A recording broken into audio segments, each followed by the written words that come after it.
안녕하세요. 대방고시학원에서 소방영어를 담당하는 제니입니다. 오늘은 저희 이제 개강 수업 날이죠. 그래서 저희 첫 수업이라서 제가 먼저 오리엔테이션 간단하게 하고 시작하도록 하겠습니다. 우선 오리엔테이션은 제가 두 가지로 준비를 했는데요. 최근에 2019년 기준으로 소방 영어가 어떻게 출제되었는지 그거를 자세하게 설명을 드릴 거고요. 두 번째로는 글을 통한 저희 제니 소방 영어의 커리큘럼이 어떻게 되는지 말씀드리도록 하겠습니다.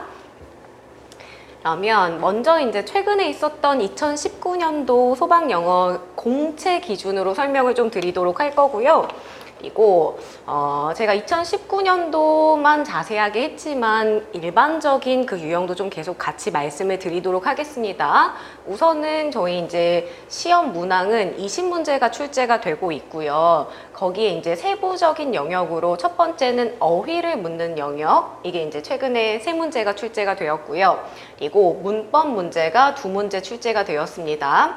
그리고 소방 영어에서 가장 특징이라고 할 수 있는 것이 독해가 15문제가 이제 출제가 되었다라는 게 굉장히 특이한 부분, 소방 영어만의 특징이라고 할 수 있는데요. 이게 최근 2019년도 뿐만 아니라 그 이전에도 독해가 항상 비중을 많이 차지를 했었기 때문에 여러분이 독해에 좀 중점을 두셔서 수업을 준비를 하셔야 되고요. 그리고 최근에 있었던 특징 중에 하나는 생활 영어라고 해서 저희가 어떤 대화를 나타내는 그런 영역이 있죠. 그게 출제가 되지 않았다라는 게 조금 이례적인 경우라고 할 수 있겠습니다. 그러면 제가 이제 세부적으로 말씀을 좀 드릴 건데, 어휘에서 이제 3문제 중에 한 문제는 동의어 해서요. 그 글 안에 단어가 밑줄이 쳐져 있고 같은 의미를 찾는 게 이제 들어가 있었습니다. 제가 오늘은 이 부분을 뭐 해설을 하는 수업은 아니지만 여러분이 하나 이제 중점적으로 생각을 하셨으면 하는 것이, 지금 attribute라는 거를 저희가 주로 외울 때 attribute 뭐 A to B 해서 A를 B에 탓으로 뭐 덕으로 돌리다 이런 식으로 동사를 우선 먼저 많이 외우지 않습니까? 근데 이 attribute가 어떻게 쓰였냐면 명사로 쓰여서 저희가 동의어로 나왔어요. 그래서 qualification이랑 동의어가 된 부분. 그래서 여러분이 생각하실 중요한 부분은 이거라고 생각합니다. 단어가 솔직히 저희가 한 내년까지 준비를 했을 때 준비를 하지 못할 만큼의 어려운 난이도는 아니죠. 근데 여러분이 생각하실 거는 품사도 꼼꼼히 외워주셔야 되고 단어의 뜻을 이제 좀 다양하게 넓혀서 암기를 해주시는 게 가장 중요하다라고 말씀을 드릴 수 있겠습니다. 그리고 두 번째로는 이제 빈칸. 글이 하나 있고 빈칸이 이제 뚫려 있죠. 그래서 기본적으로 단어도 중요하지만 글을 해석할 수 있고 논리를 여러분이 찾아주셔야 하는 부분이 됩니다. 그래서 그게 이제 2문제가 출제가 되었죠. 이거 문법은 이제 2문제 부분으로 나왔는데, 유형은 이제 밑줄 유형으로 해서 일종의 수능 유형이라고 생각하시면 돼요. 독해 지문처럼 글이 있고 거기에 이제 4가지가 이렇게 밑줄이 쳐져 있고, 옳은 것은, 틀린 것은 이런 거를 이제 묻는 문제였습니다. 그리고 지금 제가 세부 내용을 이제 적어놨을 때는 저희가 문법 배울 때 항상 중요하게 생각하는 그 부분들이 그대로 나왔어요. 그래서 여러분이 생각하실 거는 각각의 문법의 포인트를 잘 익혀두시고, 지엽적인 거, 조금 어떤 잘 출제가 되지 않는 부분보다는 기본적인 거에 충실을 해주시고, 그리고 그걸 알고 나서는 뭐를 또 하셔야 되냐면 이 문제에 적용하는 연습을 되게 많이 하셔야 돼요. 그래서 여러분이 글의 구조 안에서 기본적인 내용을 볼 수 있도록 조금 준비하시는 게 앞으로 필요합니다. 그리고 독해가 이제 15문제나 출제가 되었는데, 여러분이 조금 생각을 해주셔야 하는 거는 소방 영어는 특징이 굉장히 다양한 유형이 출제가 된다라는 겁니다. 저희가 기본적으로 조금 저희 문제 풀 때 가장 쉽다라고 생각하는 부분인 제목, 주제, 주장, 요지, 글의 핵심을 파악하는 거죠. 이게 이제 4문제가 출제가 되었고요. 그다음에 지칭 추론이라는 거는 글 안에서 대명사가 이제 4가지가 밑줄이 쳐져 있고 다음 중 가리키는 것이 다른 하나는 이러한 유형이 있습니다. 그리고 세부적인 이제 글의 내용을 묻는 거로 다음 중 일치하는 것은, 일치하지 않는 것은, 이렇게 여러분들이 조금 어렵게 느끼는 유형 중에 하나죠. 그게 이제 한 문제 들어가 있었고, 또 독해 내에서 어휘의 쓰임도 여러분이 보셔야 되는 부분이 있었습니다.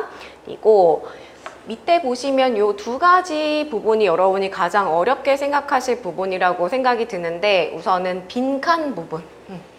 저희가 빈칸이 하나 뚫려 있는 거를 이제 고르는 걸 가장 어려워하죠. 그 중에서도 어떤 단어라든지 구를 넣는 일반적인 빈칸이 이제 4문제로 조금 많이 출제가 되었죠.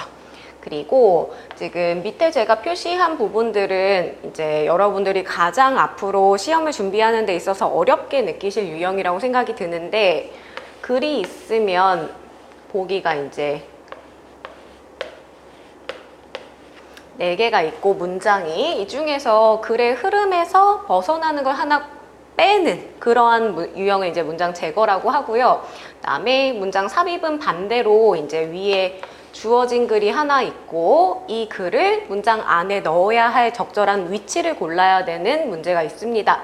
그리고 순서 배열이라고 해서 왜 A, B, C 의 순서를 적절하게 나열하는 문제가 있죠. 여러분들이 가장 어려워하는. 그래서 소방은 특징이 이 어려워하는 이 순서 3종 세트 있죠. 이게 꼭 항상 같이 출제가 되었다라는 게 특징이라고 할 수 있습니다.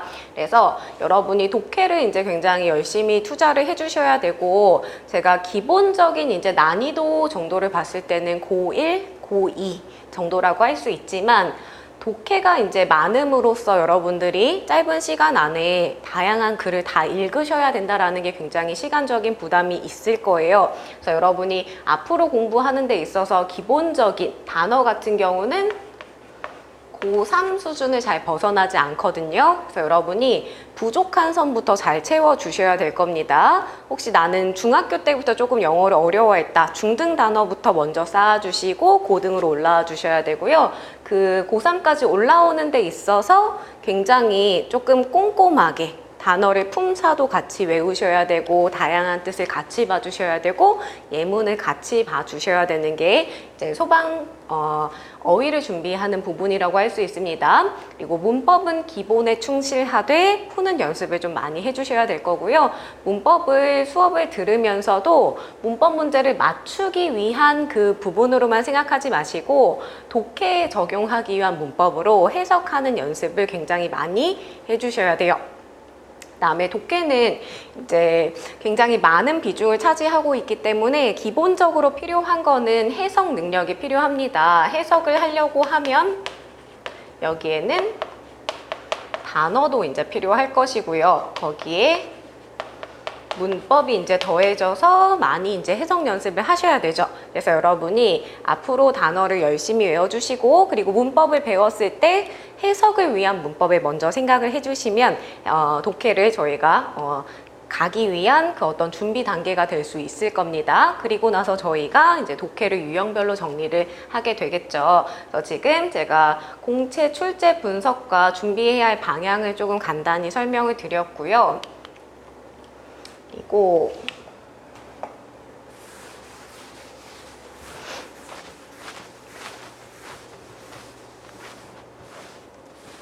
이를 통해서 저희가 이제 내년 4월에 시험이 있죠. 그 시험을 대비하는 그 커리큘럼을 조금 먼저 설명을 드리겠습니다. 우선 지금 이번에 시작하는 8, 9월 달에는 문법 이론을 들어갑니다. 그래서 저희 교재로 이제 한 권을 저희가 마스터를 하게 되는데, 여러분이 생각하실 거는 왜 문법 문제가 저희 아까 2문제 출제가 되었죠. 그 2문제를 맞추기 위한 그 문법이라고 생각하지 마시고 독해를 하기 위한 해석을 위한 문법이라고 생각을 하셔야 돼요. 그래서 정말 제가 간단한 거지만 해석하는 팁도 다 알려드릴 거기 때문에 여러분이 잘 적어두시고, 모든 문법의 기본은 1번 해석을 여러분이 할 수 있다라고 생각을 하시는 게 필요합니다.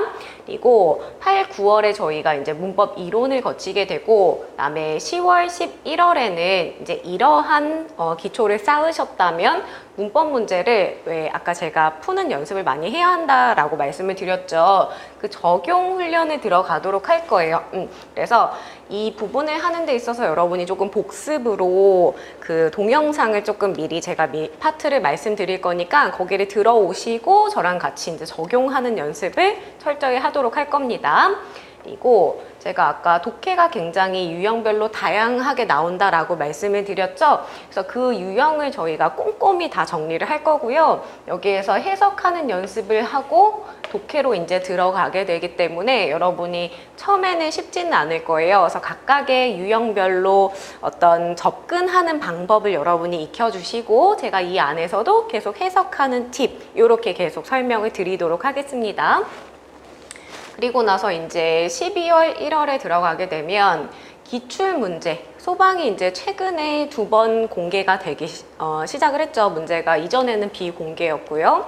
그래서 그 기출문제와 그리고 이전에 그 공개가 되기 전에 보건본 문제들이 있거든요. 그 기출문제와 그리고 비슷한 난이도의 예상 문제를 저희가 풀어볼 거예요. 이론은 들어가 있지만 문제 푸는 연습이 계속 철저하게 되어야 되기 때문에 문제를 조금 익힌다, 일정 패턴을 익힌다라고 생각하시면 좋을 거예요. 그리고 2월 달에는 이제 저희가 실전 훈련으로 동형 모의고사를 할 겁니다. 그래서 여러분이 제가 학생들 중에 이제 느꼈던 게 공부가 어느 정도 좀 준비가 되어 있는데 이 훈련을 거치지 않아서 실전에서 실수를 하는 경우들을 좀 보거든요. 그래서 여러분이 동형 모의고사로 저희가 정말 실제 시간도 카운트를 할 거고요. 그리고 OMR 카드도 다 작성을 할 거예요. 그래서 여러분이 실전 훈련에 이제 철저하게 된다라고 생각을 해주시고 거기에서 이제 부족한 부분을 계속 채워나가는 거, 제가 어떻게 채워나가야 되는지를 계속 설명을 드릴 거고 부족한 점에 이제 보완을 하는 그 과정이라고 생각하시면 됩니다. 그리고 이제 4월에 시험이니까 3월 달에는 이제 마무리 핵심 특강이 되겠죠. 그래서 한 달 동안 저희가 한 달 안에 가장 좀 효과가 있는 부분이 있죠. 올릴 수 있는 부분을 제가 콕콕 집어 드릴 거고 특히나 어려워하는 유형들을 철저히 이제 연습을 해서 점수를 쭉 마지막에 이제 끌어올리는 파이널 특강을 진행을 할 겁니다. 그래서 여러분이 내년 4월이 됐을 때는 4월 생각하시면 지금은 이제 저희가 무더운 여름이지만 그때 이제 봄에 꽃이 이렇게 한참 피는 그 계절이거든요. 그래서 여러분이 그 꽃놀이 그 갈 수 있는 그 기분으로 시험이 끝났을 때 됐다. 기분 좋게 꽃놀이 갈 수 있게끔 저희가 그 마음으로 단단하게 이제 커리큘럼을 이제 짰거든요. 그래서 여러분이 이 과정대로 철저히 따라오시면 내년 4월에는 반드시 기분 좋게 합격하는 기분으로 꽃놀이를 가실 수 있으실 겁니다. 그러면 저희가 이제 커리큘럼을 이제 쭉 봤고요. 이제 오늘부터 문법을 이제 2달 과정으로 진행을 하게 되는데 제가 한 번 이제 더 설명을 드릴 거는 저는 이제 소방 공무원을 준비하는 학생들이 거의 영어를 많이 어려워하거든요. 그래서 아예 그냥 어떤 1도 모른다라는 가정하에 쉽게 설명을 드릴 거고 그리고 여러분이 늘 생각을 하실 거는 지금 문법의 아주 기초부터 저희가 이제 쌓아 나갈 거거든요. 근데 항상 목표를 이거로 두셔야 돼요. 1번 해석을 목표로 두셔야 됩니다. 저희 문법 문제 2문제 맞추고자 지금 이 과정을 2달 동안 하는 게 아니기 때문에 모든 이 문법을 배웠을 땐 여러분이 해석하는 거를 먼저 생각을 해주시고 두 번째는 예문을 많이 보셔야 돼요. 처음에는 이 문장을 적절한 문장을 많이 보셔야 왜 틀린 문장이 나왔을 때도 알아볼 수 있거든요. 그러니까 처음에 너무 어떤 문제를 맞추기 위한 그 부분에만 초점을 맞추면 영어에서 이제 길을 잃는 경우가 많이 있어요. 그래서 해석 먼저 열심히 하시고 예문을 많이 보셔야 됩니다. 적절한 문장을 많이 보셔야 되고 그래서 이제 저희 교재가 생각보다 되게 뚱뚱하죠. 3권으로 되어 있는데 그 이유는 제가 최대한 예문을 많이 넣으려고 노력을 했어요.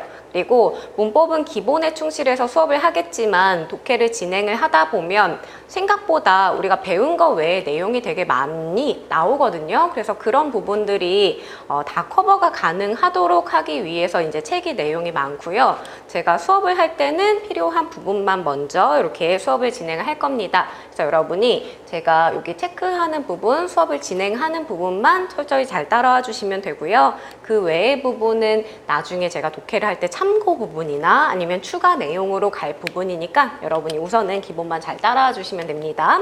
그리고 나서 이제 세 번째, 저희가 이제 문법을 하는 데 있어서 아까 문법 문제를 맞추는 이제 문법의 포인트가 있었죠. 이 포인트를 세 번째로 두셔야 돼요. 기본적으로 내가 구조를 분석할 수 있고 해석하는 게 이제 먼저고요. 그리고 나서 이제 문법적으로 핵심이 되는 사항의 마지막에 여러분이 형광펜을 이렇게 칠하면서 마무리를 지어주셔야 됩니다. 제가 이거를 계속 강조하는 이유는 많이들 이제 거꾸로 가고 계시기 때문에 해석도 조금 어려워하고 또 문법 문제도 또 잘 안 맞춰지고 하는 경우가 있어서 항상 모든 영어는 지금 배우는 이유가 해석이다, 독해를 위한 거다 이렇게 생각을 해주시면 딱 맞을 겁니다. 그러면 오늘은 이제 아주 기본 가장 시작부터 이제 들어가게 될 거고요. 그래서 교재는 이제 10페이지를 펼쳐주시면 됩니다.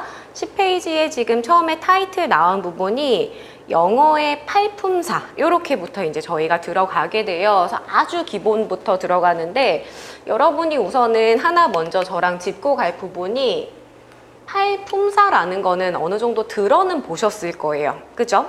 근데 여기에서 여러분이 품사라는 게 도대체 무엇인가 라는 생각은 따로 안 해보셨을 거거든요. 제가 아까 영어는 어휘를 이제 많이 외워야 된다 라고 말씀을 드렸고, 그 어휘인 단어 있죠. 그 단어가 모든 단어는 이제 어떤 역할을 하고 기능이 있게 되겠죠. 그래서 그 단어의 분류라고 생각을 하시면 됩니다. 단어를 이제 기능별로 나눈 것.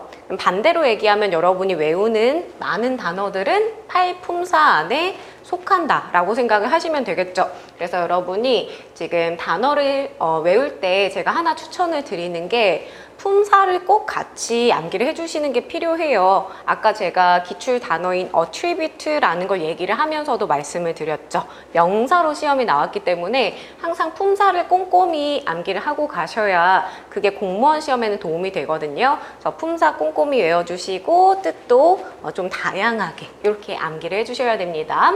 그러면 우선 지금 저희 먼저 들어갈 부분이 명사를 들어갈 겁니다. 그러면 명사는 이제 단어인데 명은 이름명이죠. 그래서 지금 형태가 있거나 또는 형태가 없는 사람이나 사물의 이름을 나타내는 단어를 저희가 명사라고 해요. 그리고 이제 나운이라서 주로 제가 n이라고 많이 표기를 하게 됩니다. 그래서 밑에 이제 예시가 들어간 것처럼 book이라든지 책이라는 사물의 이름, 그다음에 데스크, 책상이라는 사물의 이름, church, 교회라는 어떤 장소의 이름 이렇게 되겠죠. 그래서 여러분이 이런 것들을 저희가 명사라고 한다라고 봐주시면 되고요. 그리고 하나 이제 중요하게 적어주실 거는 명사는 문장 내에서 어떤 역할을 하는지를 아셔야 돼요. 그래서 명사는 문장 내에서 여러분이 적어두실 게 주어, 목적어, 보어 요 세 가지 역할을 하게 되거든요. 그래서 제가 주, 목, 보 이렇게 이제 말씀을 많이 드릴 거예요. 근데 제가 기초부터 다 설명을 드린다고 했는데 주어, 목적어, 보어는 위에서 설명이 없었죠. 얘는 뒤에서 이제 저희가 하나의 파트로 있기 때문에 제가 뒤쪽에서 설명을 자세히 드릴 거고, 우선은 여러분들이 기억하실 거는 명사는 주어 자리에 들어갈 수 있고, 그리고 목적어 자리에 들어갈 수 있고, 보어 자리에 들어갈 수 있고, 이것까지만 우선 생각하시면 됩니다. 명사는 주, 목, 보 자리에 들어갈 수 있다. 이렇게 기억하시면 되죠. 그리고 지금 밑에 보시면 명사의 이제 복수 형태 뭐 이렇게 해서 자세하게 조금 설명이 되어 있거든요. 여기는 오늘은 이제 조금 큰 그림을 보는 날이기 때문에 여기를 디테일하게 들어가진 않을 거고요. 여러분들이 참고로 한번 봐주셔야 됩니다. 그러면 뒤로 이제 12페이지로 넘어가 보도록 합시다. 12페이지에 지금 대명사라는 게 되어 있는데 우선 아까 명사는 저희가 한번 했었고 대는 지금 뭐냐면요. 대신할 때예요. 그래서 영어는 앞에서 한번 말한 명사를 또 사용을 하는 걸 싫어해요. 예를 들면 제가 아까 안녕하세요 제니입니다 라고 말씀을 드렸죠. 근데 제니라고 말했다고 해서 제니를 계속 하면 여러분이 수업 들을 때 굉장히 부담스러우시겠죠. 그래서 제가 이제 제니라고 한번 말했으니까 제가요, 저는요 이렇게 얘기를 하죠. 그래서 지금 앞서 말한 명사를 대신해주는 말이라고 생각하시면 돼요. 그래서 대신에다가 표시를 해주시면 되고 밑에 주로 이제 it, 그것, 그다음에 she, 그녀, he, 그, we, 우리 이런 것들이 이제 저희 대명사에 이제 속하게 되죠. 그래서 여러분이 생각하실 거는 명사를 대신하는 거고 이런 것들이 이제 저희 대명사가 되는 건데 나중에는 대명사도 우리 시험에서 되게 잘 나오는 부분이 있어요. 문법도 그렇고 독해할 때 아까 지칭 추론이라는 얘기를 제가 한번 했었는데 그런 것처럼 여기도 중요한 부분이 됩니다. 영어는 이제 어떤 건 중요하지 않고 어떤 건 중요하고 이렇게 가릴 수 있는 건 없거든요. 20문제에 다 포함이 되는 거기 때문에 개념을 잘 잡아두시고 그다음에 여러분이 생각하실 거는 명사가 아까 주목보 역할을 했었죠. 그러면 대명사도 그 역할을 대신할 수 있어요. 그래서 적어두실 거는 대명사도 지금 어디 자리에 들어갈 수 있냐면 주어 자리에 들어갈 수 있고 목적어 자리 들어갈 수 있고 보어 자리 들어갈 수 있죠. 그래서 주, 목, 보 이렇게 체크를 해주시면 됩니다. 그래서 여러분이 복습할 때 제가 체크한 부분 거기는 명확하게 기억을 하셔야 돼요. 나중에 모든 부분에 다 도움이 되는 그러니까 오늘은 이제 첫날로서 아주 큰 맥락을 잡는다라고 생각하시면 됩니다.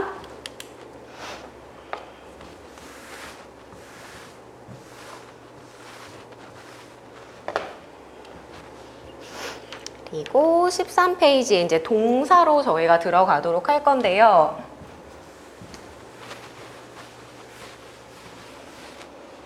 우선 동사는 여기에서 지금 동이 움직일 동이라고 생각하시면 돼요. 그래서 움직임을 나타내는 말이 되고요. 그래서 앞에 나오는 명사의 동작이나 상태를 나타내는 말이 됩니다. 그래서 뭐뭐이다, 있다, 하다, 뭐 공부하다, 뭐 이다, 다음에 또는 뭐 무엇이 있다 이런 식으로 사용이 될 수가 있죠.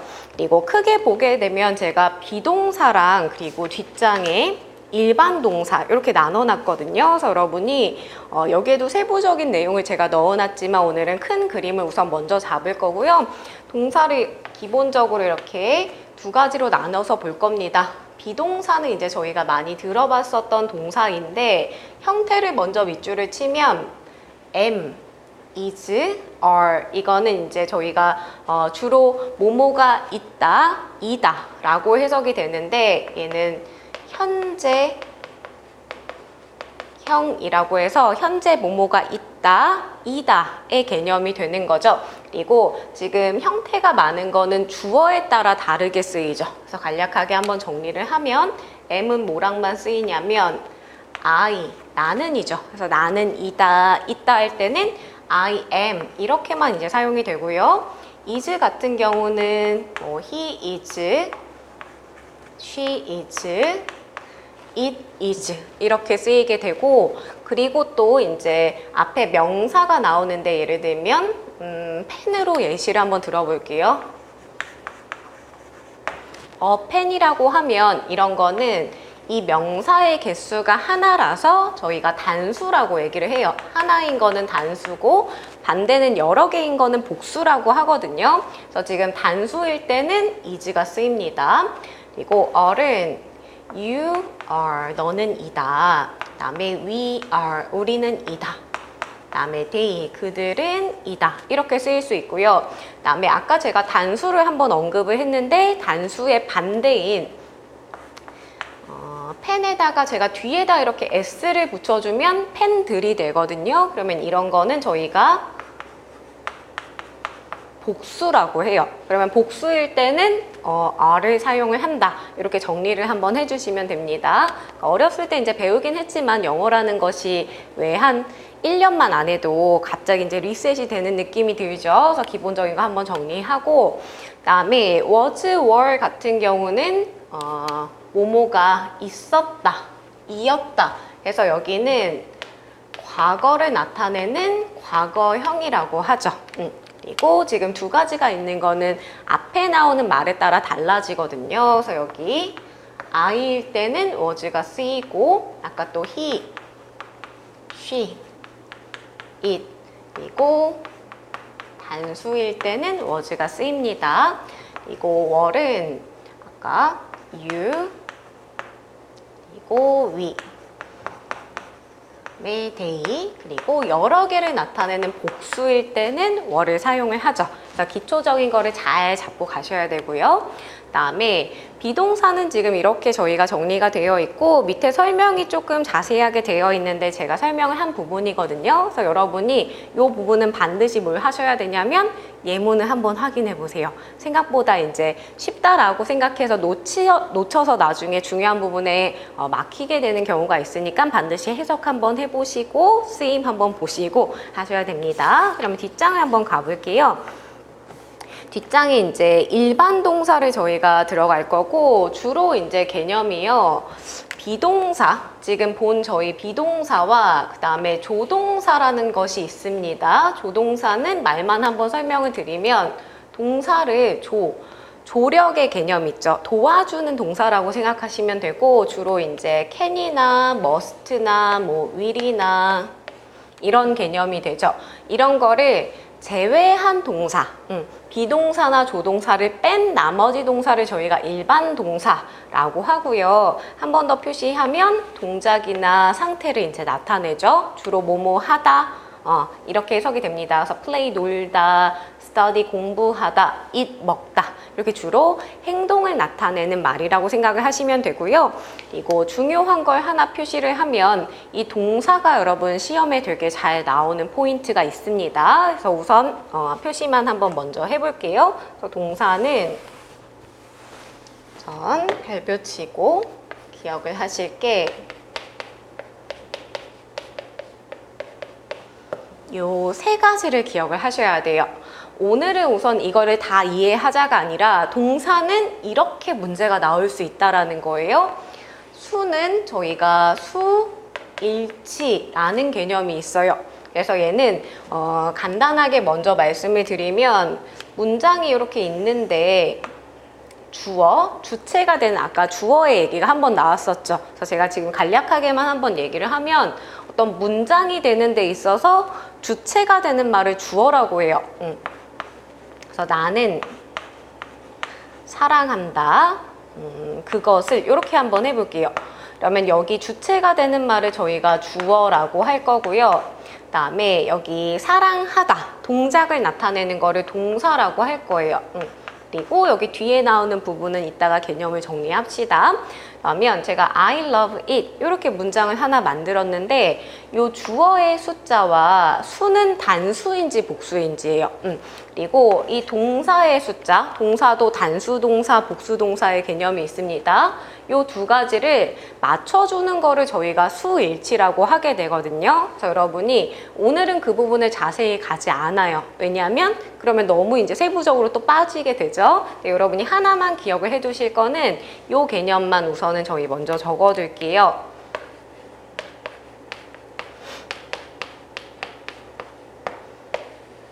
우선은 먼저 포인트로 잡을 부분이 3단현 이렇게 잡을 거예요. 이 개념은 앞에 나오는 주어가 3인칭 단수라는 거거든요. 그러니까 여러분 3인칭이 되려고 하면 왜 1인칭, 2인칭이 있어야 되겠죠. 그러면 단수는 또 뭐냐면 하나인 것의 개념이 되는 거예요. 그래서 1인칭이고 하나인 거는 세상에서 가장 중요한 I, 내가 되겠죠. 그다음에 내가 있으면 또 너가 있으니까 그거는 이제 2인칭이라고 하겠죠. 그래서 2인칭 단수는 you가 됩니다. 그리고 3인칭 단수의 개념은 이 1인칭이나 2인칭을 뺀 나머지 하나인 것, 단수를 생각하시면 돼요. 그래서 I나 U를 뺀 나머지 하나인 것, he나, she나, it이나 또는 명사의 이제 단수 형태 있죠. 예를 들면 제가 앞에 넣은 뭐 a pen이라든지 cat이라든지 이런 식으로 명사가 하나인 것이 나오고요. 그러면 이 부분이 이제 저희가 주어가 된다라고 해봅시다. 그러면 뒤에 이제 동사가 나와야 되죠. 근데 이 동사가 현재형, 현재 뭐뭐 하다라고 나타낸다라고 하면요. 중요한 게 뭐냐면 그 동사에다가 뒤에 s나 es를 붙여주셔야 돼요. 그래서 제가 아까 적었었던 문장으로 한번 다시 보면 I love it이라고 하죠. 그리고 U로 한번 해볼게요. 너는 그것을 사랑한다. 그러면 U는 지금 2인칭 단수기 때문에 동사를 그대로 써주시면 되고요. 그리고 she로 한번 해봅시다. 그녀는 그것을 사랑한다. 그러면 she는 지금 봤을 때 여러분 I도 아니고 U도 아닌 나머지 하나인 거 3인칭 단수죠. 그러면 여기서 지금 동사가 사랑하다 현재이기 때문에 뭐를 붙여줘야 되냐면 s를 붙여줘야 되죠. 그래서 지금은 아주 간단한 개념으로 3단현 요것만 하나 정리를 했고, 여러분이 이 수일치 부분은 소방 영어뿐만 아니라 모든 공무원 시험에서 되게 잘 물어봐요. 그래서 기본을 이제 잘 잡으셔야 되는데, 오늘은 이제 생각하실 거는 동사는 이 수일치 부분을 나중에 신경 써야 돼 라는 것만 생각을 하시면 돼요. 그리고 태는 이제 많이 들어보셨을 수동태, 능동태 개념이 되죠. 제가 이거는 오늘 형태를 적지 않을 거고, 이거는 동사를 나타내는데, 능동이라는 건 직접 하는 거, 먹다, 뭐 또는 뛰다 이런 건 이제 직접 하는 거죠. 근데 수동은 당하는 개념이에요. 자전거가 훔치는 게 아니라 훔쳐짐을 당하다, 또는 어떤 회의가 지연되다, 당하다 이런 개념들로 동사를 가지고 이 수동인지 능동인지가 또 되게 잘 나오거든요. 그래서 여러분이 우선은 개념이 이런 게 있다 까지만 가시면 됩니다. 그리고 시는 시제라는 개념이에요. 동사에는 시간을 결합할 수 있어요. 여러분이 지금 현재 저와 함께 공부를 하고 계시잖아요. 공부하다는 현재죠. 그리고 어제도 또 뭐 하셨을까요? 공부하셨죠. 과거형이 될 겁니다. 그리고 내일도 또 공부를 하실 거니까 미래가 되겠죠. 그래서 그 동사와 시간을 결합을 해서 나타내는 거 이제 시제라고 하는데, 결국은 이 수태시라는 게 저희 이제 앞으로 그 문법의 하나의 파트씩을 다 차지를 해요. 근데 결국은 뭐를 나타내는 거냐면 동사를 나타낸다. 그래서 여러분은 동사는 뭐가 중요하다? 수태시 이렇게 생각을 하고 계시면 됩니다. 동사는 수태시 이렇게. 그러면 저희 밑에 여기 또 자세하게 제가 설명을 또 해놨죠. 그래서 여러분이 한 번씩 또 꼼꼼하게 봐주시고 해석에 초점을 좀 맞춰주시면 됩니다. 그러면 저희 이제 17페이지로 한번 가봅시다.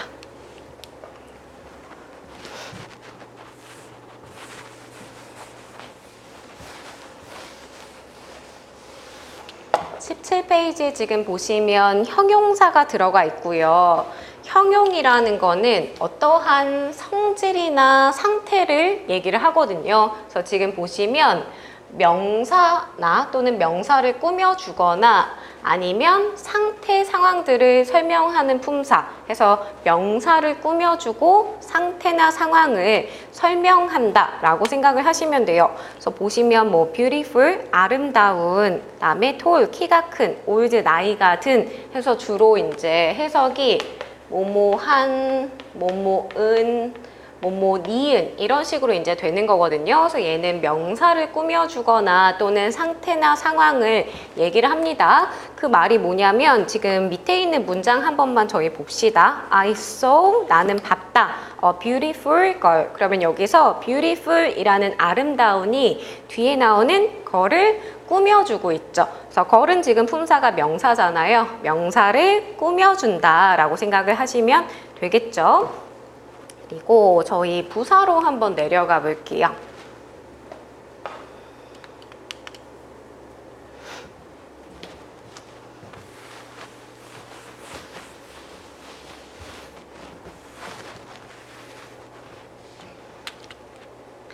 지금 부사라는 거는 이 부가 왜 여러분 부가 서비스의 개념 생각하시면 될 거예요. 무언가가 필수가 아니라 추가적인 거. 왜 부가 서비스도 저희가 그거를 사용하지 않아도 되는 부분이 되잖아요. 그래서 부는 이제 무언가를 수식해주는 개념이라고 기본적으로 여러분이 수식에다 표시를 해주시면 되고, 그러면 뭐를 꾸며주는가 했을 때 아까 여러분 생각해보면 바로 위에서 형용사는 명사를 꾸며줬죠. 그래서 명사는 형용사가 책임을 지고요. 그래서 여러분이 생각하실 거는 여기다 밑줄 한번 칩시다. 명사를 제외한 모든 품사라고 생각하시면 돼요. 그래서 즉 형용사도 꾸며줄 수 있고 동사도 꾸며줄 수 있고 또는 부사가 다른 부사를 꾸며줄 수도 있고요. 그리고 문장 전체를 꾸며줄 수도 있습니다. 그래서 밑에 보시면 뭐 very, 매우라든지 well, 잘, 그다음에 here, 뭐 there, abroad 이런 것들이 이제 저희 부사가 될 수 있고요.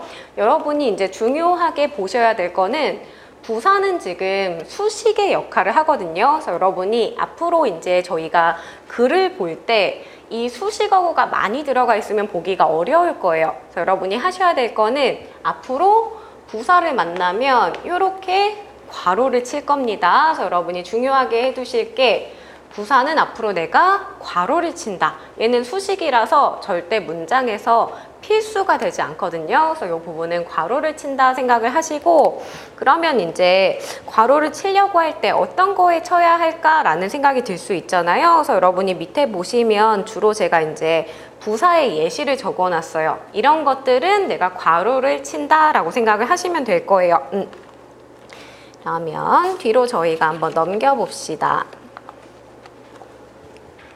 지금 나온 게 접속사가 들어가 있고요. 이 접속이라는 거는 왜 인터넷 접속을 생각하시면 될 거예요. 인터넷과 접속됐다라는 거는 인터넷 연결이 된 거죠. 그래서 기본적인 개념이 뭐냐면 연결을 해주는 그 품사다라고 생각을 하시면 됩니다. 그래서 어떤 말과 말을 연결해 준다라고 생각하시면 되고, 여기에 구와 절이라는 개념이 나왔는데 이거는 제가 뒤에서 또 정리를 할 거기 때문에 우선은 그냥 어떤 말의 덩어리라고 생각하시면 돼요. 말을 연결을 한다 이렇게 생각을 하시면 되고, 이거 밑에 이제 뭐 and 그리고 but 그러나 or 또는 이런 것들이 이제 접속사에 해당하게 되죠.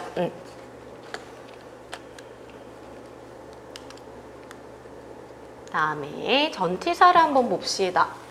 전치사는 생각보다 간단해 보이긴 하지만 시험에 이제 무언가 많이 중요한 요소로 연결이 돼요. 그래서 여러분이 개념을 잘 잡으시는 게 중요하고요.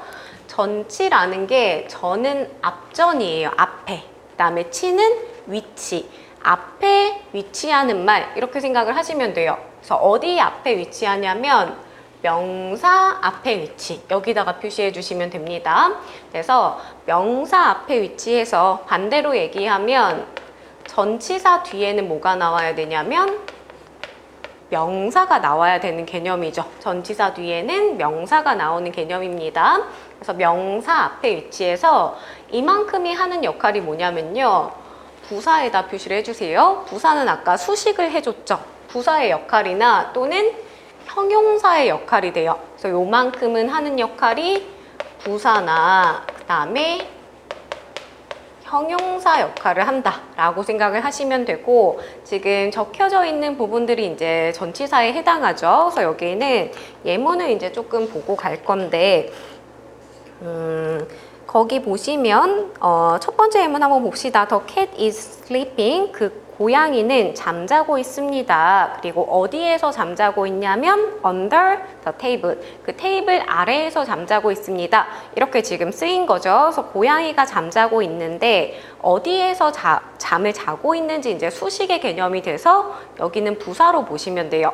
그래서 여러분이 여기에서 하셔야 될 게 부사로 쓰였을 때 저희 어떻게 아까 제가 어떤 얘기를 했었냐면 이렇게 괄호를 치세요 말씀을 드렸죠. 그래서 여러분이 추가를 이제 시켜줄 개념이 전치사 플러스 명사가 수식 어구로 들어가는 경우들이 되게 많거든요. 그래서 여러분이 전치사 플러스 명사가 나오면 이렇게 괄호를 친다 라는 거를 생각을 하시면 구조를 보기가 되게 좋습니다. 그래서 괄호 치는 연습을 하셔야 되고요. 그리고 밑에 있는 예문도 한번 볼게요. The river, 그 강은요. 그다음에 near my house, near이 이제 전치사죠. 가까이에. my house, 우리 집 가까이에 있는 강은요. 그 다음에 is very long, 매우 이제 깁니다. 이렇게 되었죠. 그러면 여기에서는 near my house 부분이 앞에 있는 river, 강을 꾸며주는 개념이에요.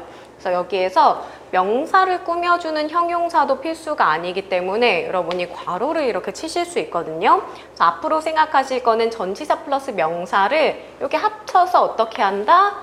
괄호를 친다 라는 거를 생각을 하시면 됩니다. 이게 문법 문제를 푸는데도 굉장한 도움이 되고요. 왜 독해할 때 글이 되게 길잖아요. 근데 이런 괄호를 수식어구로 치게 되면 핵심은 되게 짧은 경우가 많이 있어요. 그래서 여러분이 앞으로 되게 중요하게 생각하셔야 될 게 이 수식어구를 괄호를 정말 잘 치셔야 돼요. 그래서 아까 저희가 부사 얘기했었고 그다음에 전치사 플러스 명사도 괄호를 묶는다. 이렇게 생각을 하셔야 됩니다. 여기 꼭 체크를 해주세요. 다음에 이제 저희가 팔품사의 마지막으로 감탄사 여기를 들어가는데 여러분은 크게 이제 표시를 하진 않으셔도 돼요. 얘는 그냥 말의 분류인데 감탄을 나타내는 말이에요. 그래서 뭐 와우라든지 오 또는 뭐 아우치, 아야 이런 것들이 이제 있고요. 우리 시험에서는 이제 이런 부분을 가지고 문제를 내진 않거든요. 그래서 여러분이 그냥 하나의 분류로만 이제 생각을 하시면 됩니다. 그러면 지금 저희가 팔품사를 한번 정리를 했는데 여러분이 오늘 생각을 하셔야 될 거는 이 팔품사는 생각보다 저희 시험에 되게 중요해요. 그래서 이 모든 것들이 이제 여기에서 어떻게 진화를 해서 이제 시험에 나오게 되는 부분이거든요. 예를 들면 아까 명사를 배웠다라고 하면 지금 저희는 이 명사에서 굉장히 이제 간단하게 정리를 했지만 왜 시험에 잘 나오는 부분으로 얘가 어떤 식으로 바뀔 수 있냐면 나중에 투부정사라는 개념을 배우게 될 건데 이 투부정사도 명사 역할을 할 거고요. 동명사도 명사 역할을 해요. 그리고 또 여기에서 더 커지는 개념들이 더 있거든요. 그래서 여러분이 생각하실 거는 이 품사는 시험에서 절대 뗄래야 뗄 수 없는 부분이니까 오늘 한번 다시 체계를 잡는다 라고 생각을 하시면 됩니다. 그래서 이런 말이 있죠. 숲을 보고 나무를 심어라. 그래서 오늘은 세부적으로 나무를 심는 날이 아니라 숲을 보고 큰 맥락을 잡는 날이죠. 그래서 여러분이 팔품사 한번 다시금 익혀주시고 제가 표시했었던 부분은 한번 다시금 꼼꼼하게 복습을 해주시면 됩니다. 그러면 이 강에서 뵙도록 하겠습니다.